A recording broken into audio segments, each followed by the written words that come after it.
Hello friends, I'm Chris and welcome to our first ever product review. If you're in the market for an iPad right now, you should really consider the iPad Air 4. It's a device with Apple's best tech at a relatively affordable price with just some minimal compromises. Let's get into it.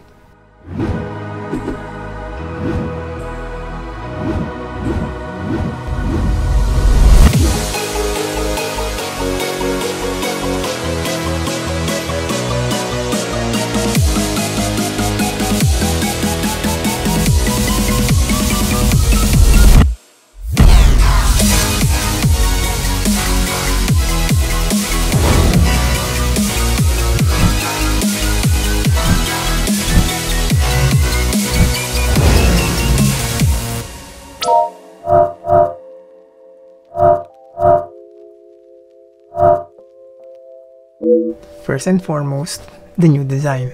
With an overall flat aesthetic and edge-to-edge screen, it absolutely looks futuristic in a hardware standpoint. It now accommodates the previously exclusive Pro accessories like the Apple Pencil 2 and Magic Keyboard. They also come in new colors, blue, green, rose gold, and the standard silver and space gray, which I have here. With its smooth matte texture and sturdy aluminum body, this iPad feels really great to hold. It's super thin and light, so carrying it around is comfortable, and slipping this into your bag is a no-brainer. Leaving my laptop at home, kung pwede lang lumabas, is now an easier decision, whilst making my aging back smile with joy.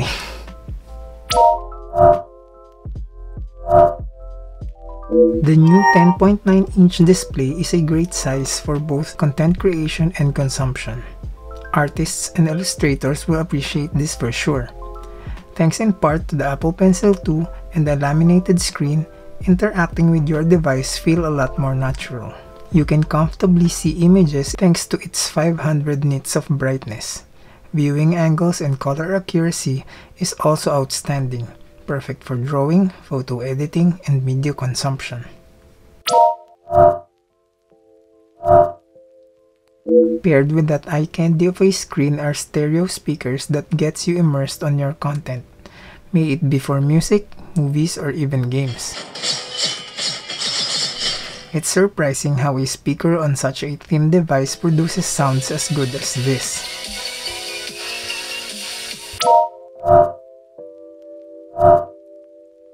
In between those speaker grills, at the bottom is another welcome change for the iPad Air 4. A USB-C port. This opens up a world of possibilities. Just plug in a dongle and you can now use a larger display, expand storage, transfer data, use wired headphones again, and charge simultaneously. Yes, it's another thing to carry, and hubs aren't the most elegant thing to attach to our devices, but I'd gladly ignore that for the added functionalities. Speaking of functionality, as a lot of us are working and learning from home these days, the front-facing 7-megapixel camera on this device is super useful for Zoom calls and can also record videos at 60 FPS in 1080p. The main camera at the back, though, can shoot wide-angle 12-megapixel photos and up to 4K 60 FPS videos.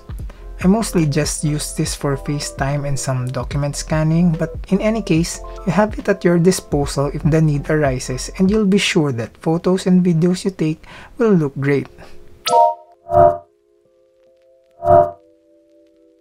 Arguably, the most polarizing change for me on this iPad is the Touch ID.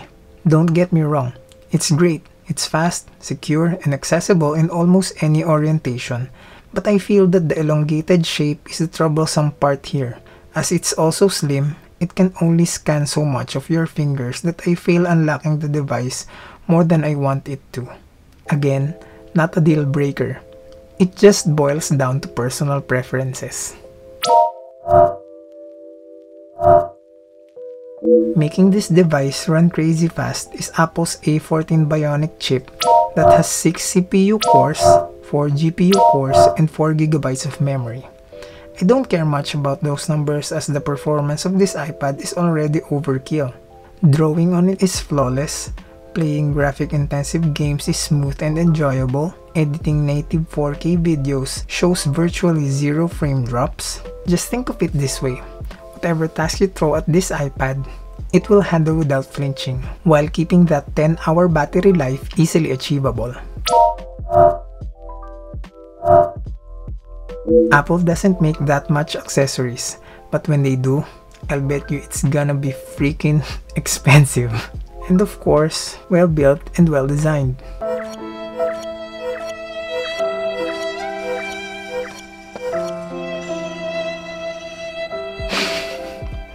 Well, most of the time. Their first-party offerings really do enhance the experience of their devices. The Apple Pencil 2 is a great example. It attaches via magnets on the side, which instantly pairs and charges the stylus, making it almost impossible to drain. Another smart one is this Smart Keyboard Folio that also attaches via magnets, and the smart connector instantly provides all the data input, so there's no pairing required and no batteries needed. This one props up the iPad literally and figuratively into more of a laptop and will entice you to get more things done.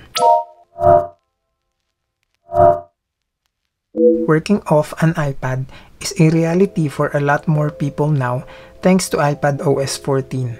Which provides the features that makes this device shine from the competition, if there's still any. My favorites are Scribble, where you can write on any text field with the Apple Pencil, split view and slide over for multitasking, and the mouse or trackpad support for a more traditional workflow.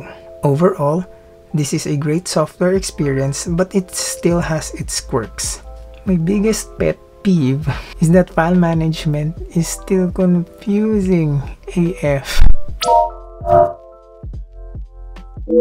Almost everything that I've said up to this point seems like sunshine and rainbows for the iPad Air 4. Cause it is! Not! But it's close. As with everything else, nothing's perfect. Like I've said a while ago, the Touch ID is a thing you might need to adjust to, and the file system is still kinda wonky. At sana, merong 128GB storage option, not just 64 and 256 gigs. Well, I know that's just Apple being Apple, trying to upsell us to their more expensive tiers. Here's where things get ugly. When you're asked if could this replace your laptop? Unfortunately, para sa akin, hindi pa. The lack of pro apps is the Achilles heel of this device. I rely too heavily on the Adobe suite, and most creativity software I need are just watered-down mobile versions of their desktop counterparts. In my use case, this is now the sidekick of my main computer. All my scripts, emails, and other basic tasks are completed on this device. I can also see myself fully transitioning my drawing and illustration works here, but going iPad only for my workflow isn't achievable just yet. I know a lot of users don't demand that much from their computers, so if your work doesn't require high-end pro-level specialty apps, it's safe to say that this iPad will more than suffice. Although, if your main goal is to ditch your laptop, I would suggest that you assess your needs and requirements first before pulling the trigger.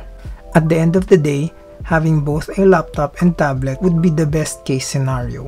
But if you could only choose one, I'd still nudge you towards a laptop, at least for now. This is a truly great device, but it's still just optional. So, there you have it. If you're in the market for an iPad right now, I think this is the one to get. It's a device handpicked with Apple's best tech that everyone can use for day-to-day tasks and more. There's not much to complain about this product unless you're really nitpicking and or you're comparing it to a more expensive device. Apple did a great job of providing us with a well-balanced iPad that's really fun to use with minimal compromise. Are you getting an iPad soon? Let me know in the comments below. I hope you enjoyed this video and learned something new. If you did, please consider subscribing as I have more reviews, tips, and content lined up for you. Thank you so much for your time watching and hope to see you in the next one. Ingat!